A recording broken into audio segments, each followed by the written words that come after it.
Back at the Combine in Indianapolis, joining us now, one of the guys who is baller. I thought you were getting ready to hit me. No, I thought I saw wasn't. something out of the corner of my eye. I never know when he's going to backhand me. This guy is on his way. Alabama quarterback Ty Simpson. Many believe he'll be the second quarterback taken in the draft. He will be. He could be a top 20 pick. Isn't it a strange feeling where you just don't know at this point how it's all going to fall together, what team you're going to be with, what draft pick it's going to be? You just kind of sit back and go along with the ride. Yeah. It sucks. I was telling teams yesterday, they were asking me about the process. And I was like, look, it's super, super cool. You know, it's a blessing. But it also really sucks because I don't know where I'm going to live. I don't know what team I'm going to be on. This is the first time I hadn't been on a team since I've been 4 years old. Right. So, you know, it's really just, you know, just different. I was talking to, you know, teammates last night. It was about, you know, 8 of us in our room, and, you know, we were just talking about Bama and talking about like all the guys going through, you know, fourth quarter off-season training, and we were like, dang, like low-key kind of. Yeah, like you're almost like you're like, I missed that. Yeah, like, you know, where am I in the world you know, right now? Other people, right, are like, I don't miss it, but Yeah. I'm like, dude, like getting in the locker room and stuff, like that's what I miss. Yeah, well, it's coming shortly, but yeah, for a quarterback especially, and I think you're one of these type A, probably obsessive compulsive, want to know what I'm doing, want my schedule, want to do all that. Absolutely. Right? It is. It's a time of angst a little bit for sure. It's a great point, though. You Yeah. know, you're on a team, and there's always something to do, off-season, in-season, and you're just kind of like in this no man's land now, where you're just waiting, and Exactly. and you got 32 possibilities, and you just gotta keep waiting. I know. And It's you out of said my it's not going to take control. long. 2 months is a long time. Yeah, no, it is a long time. You're right. But he'll be busy at least in the meantime to figure that out. All right, speak about your year, right? You had a year where you were incredible. And I would be on TV on NBC the first 6-7 weeks of the year. I'd go, the Heisman winner is Ty Simpson. You were balling out.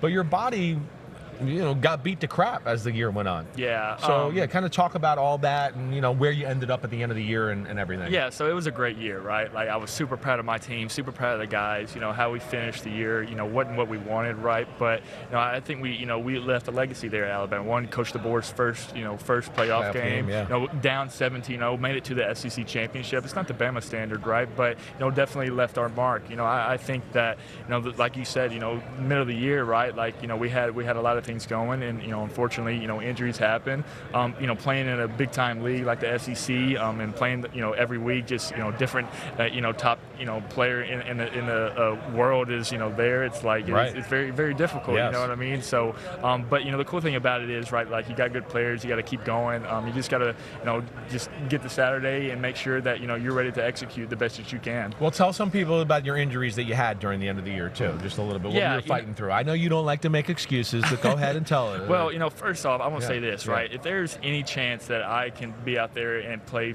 you know, for my guys, like, I'm going to do that. Right. So, you know, whether it's like I'm able to walk, able to talk, like, I'm going to go out there and play. So, you know, I twisted my back up a little bit, so it made it difficult sometimes to throw. And then, you know, unfortunately, with the medicine that I took, it really messed up my stomach. And towards the end of the year, I weighed about 195, and I'm 215 now. But it was difficult because I couldn't eat anything besides chicken noodle soup. I knew you had lost weight. I could watch. Listen, I've been doing this my whole life. I played. My dad played. So I was sitting there going, man, he's beat up, and you could tell you had lost it, and it probably affected you in a lot of ways. Yeah, I mean, you know, it definitely, you know, did give me some cushion, but it was something to where, right, like, it was out of my control. You know, taking some anti-inflammatories messed up my stomach, but, you know, I hadn't taken any since, and now, you know, I'm 215. I feel healthy as an ox, and I'm ready to roll. All right, cool. So you decided to enter the draft, and then there were reports that there were other teams that were willing to get you through the transfer portal, and it looks like you thought about it for a little bit, but at the end of the day, no-brainer. You don't want to play for anybody but Alabama. I loved your quotes about your legacy at Alabama, but how close did it come? There was no question at all where I was going. Yeah. Like, I was going to the draft. You know, I felt like that I was ready. I know that I'm ready. I know I'm ready to lead a franchise. You know, I know that teams, you know, it was very flattering for them to call and, you know, ask what I'm feeling and, you know, ask, you know, that I had another year if I wanted to play another year of college football. But like I said, one, I didn't want to play for another team. There wasn't, you know, a team that I wanted to play for besides Alabama. You know, I didn't want to ruin my legacy. And, you know, I was ready to go to the NFL. Like I said, you know, the infrastructure that, you know, Alabama Alabama has with the the pro-like systems and the pro-like program is better than most colleges in America. So the fact that I had an opportunity to go to the NFL and I felt like I was ready and it was no question talking to the coaches and talking to my team. I was just there was no you're doubt ready in my to go. mind. Yeah, you're ready. You are ready. And from everything I know, Miami and Tennessee offered this guy a lot of money, but he still went to the NFL. All right, he doesn't have to comment on that. Growing up, quarterback you like the most? Who's somebody even now? Who's the guy you so look at? the guy I like now is Matthew Stafford. I feel like Matthew Stafford and Joe Burrow are two guys to where they play the game the right way. The Rams do a very similar system to what we did, so the opportunity to be able to watch him and watch him on tape was very, very cool. People say I'm like Bo Nix. Bo's a very good friend of mine. It's like a big brother. Yes. But somebody I enjoyed watching growing up is Peyton Manning. One Tennessee guy. A guy who loves football. A guy who does everything the right way and is going to outsmart you, out prepare you. Yep. I think that's very cool from a coach's son's perspective, and a guy who I've actually gotten to be very close with. So ton of respect to those guys. Oh, cool. You've gotten to know Peyton a little bit. Yeah, I've gotten to know Peyton. Me and Arch are really good friends, and right. so me, Cooper, Eli. How did that happen?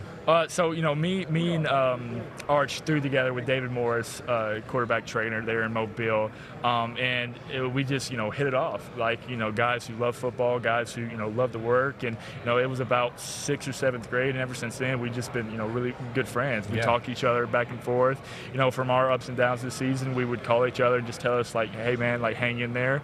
And after big games, Cooper and those guys would text me and Archie, and it was just a good relationship that they had. They respect the game, and I respect the game as well. That's cool, man. Give me your best Nick Saban story. Oh, the best Nick Saban story. I don't know if I can say this on camera. Yes, you can. Oh, you can. Yes, you can. I'm gonna say this. You can clean it up if you got it. I always would mess with Coach Saban about golf. Right. Now, I'm not very good at golf at all. Like, if I'm good at golf, that means I'm spending too much time playing. But every time that I would see him, either at a recruiting event or anything like that, I would always, poke fun at him, because he likes, that competition. Compete, right. And I always be like, Coach, like, when are you gonna let me beat your tail in golf? When are you gonna let me come beat you in golf? And every time he'd always look at me and he just start smiling. He was like, I'd beat your tail in golf. So it was cool. It was a little competition. So it's a word other than tail. That's what you're saying. Yeah, exactly. I didn't want to say that, but yeah. Before we let you go, say hello to anyone you want. Camera 3, if that is camera 3. Martin, Tennessee, 731. How you guys doing? Appreciate you shaping me here. UT Martin football, thank you so much, and God bless. All right, and I want to see how you grip the ball as you go, because I know you got to go here. Yep. So I want to space my fingers evenly, right, to be able to get the spin that I want. Gotcha. Want to put my finger on the seam you to like where it on the seam. Yeah, to where I can spin it. The last one being the pointer finger, and being able to, whether it's close like that or even like that, that's how I want to be able to. All right, and you got 2 and you're under 4 there, Yep. which is a popular grip in the NFL right now. There All right. it is, yeah. There We're he going to is. say thank you to Ty Simpson. Simpson. We're going to do a hot change. As Ty Simpson exits, a guy he may be throwing passes to one of these days is going to enter. Ty, congratulations on your success. All the best. Appreciate you. Can't wait to see where you land in the NFL, and I know you can't wait either. Yes, sir. Thank you so take much. care. I appreciate that. Thank Hi, it's Mike Florio. Thanks for watching PFT on YouTube. Hit subscribe for the latest news and analysis from Pro Football Talk.